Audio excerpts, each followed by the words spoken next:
Тэгэхээр төрийн хууль тогтоомжид бол энэ мэрэгжлийн байгууллагын санал дүгнэлт гэдэг бол хэрэгтэй болчиход байна. Өнөөдөр бид нар төрийн албан бэхжүүлж чадаагүй. Улс төрийн томилгоотой холбоотойгоор үндсэндээ төрийн албаны тодорхой жинхэнэ хариулт өгсөй энэ хүмүүс маань бол мэрэгжлийн бус болчиход байна. Дээр нь төрийн бус байгууллагууд бол бас яг мэрэгжлийн гэхэд бол учир дутагдaltaй болцсон.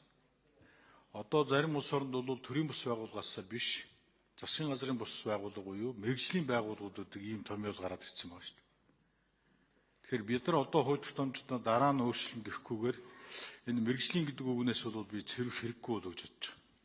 Жишээлбэл хувийн хөвчлийн байгууллагууд өнөөдөр эрх ашиг хамгаалуулахад төрийн бус байгууллага байгуулахын оронд мэрэгжлийн байгууллага байгуулж, тэр мэрэгжлийн байгууллага нь бол засгийн газрын бус байгууллага гэдэг статустайгаар энэ бизнесийн үйл ажиллагааг дэмжихэд мэрэгжлийн арга зүй, зөвлөмж, стандартыг хэвшүүлэх энэ чиглэлээр бол явж байгаа байхгүй.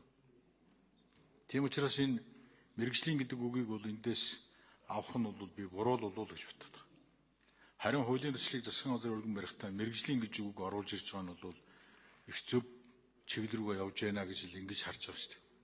Тэгэхээр ер нь бол 2 дугаар хэсгүүлэг дээр Нямдар жишээ ажлын хэсэг дээр яриад үнэхээр энэ мэрэгжлийн гэдэг имийг бол бид нар авч явах хэрэгтэй маа.